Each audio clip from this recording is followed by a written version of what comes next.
സൗഹൃദം നടിച്ചുള്ള പീഡനങ്ങളിൽ ഇരകളാകുന്നത് ഒട്ടേറെ പെൺകുട്ടികളും യുവതികളുമാണ്.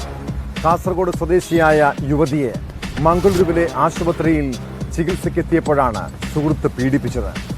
യുവതിക്കൊപ്പം കൂട്ടുനിൽക്കുമ്പോൾ കാഞ്ഞങ്ങാട് സ്വദേശിയും ജിം ട്രെയിനറുമായ സുജിത്ത് പീഡിപ്പിച്ചെന്നാണ് പരാതി. പിന്നീട് നഗ്നദൃശ്യങ്ങൾ പകർത്തി ഭീഷണിപ്പെടുത്തി നിരവധി തവണ പീഡിപ്പിച്ചതായും പരാതിയിൽ പറയുന്നു. സംഭവത്തിൽ സുജിത്തിനെ കർണാടക പോലീസ് അറസ്റ്റ് ചെയ്തു.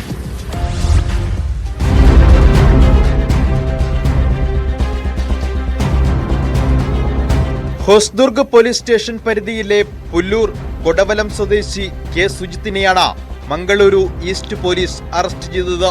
കാഞ്ഞങ്ങാട് ജിംനേഷ്യം പരിശീലകനാണ് ഇയാൾ. മംഗളൂരുവിലെ സ്വകാര്യ ആശുപത്രിയിൽ ചികിത്സയ്ക്കായി എത്തിയ കാസർഗോഡ് സ്വദേശിയായ യുവതിയെ ആശുപത്രി മുറിയിൽ വെച്ച് ബലാത്സംഗം ചെയ്തു എന്നാണ് പരാതി. യുവതിക്കൊപ്പം കൂട്ടുവന്നതായിരുന്നു സുജിത്ത്. നഗ്നദൃശ്യങ്ങൾ ഫോണിൽ പകർത്തി ഭീഷണിപ്പെടുത്തിയെന്നും പരാതിയിൽ പറയുന്നു.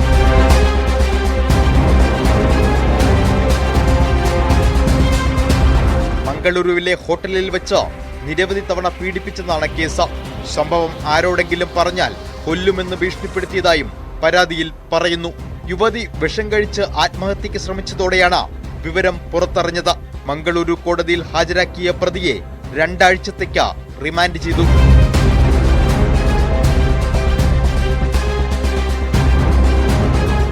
ന്യൂസ് 18 കാസർഗോഡ്.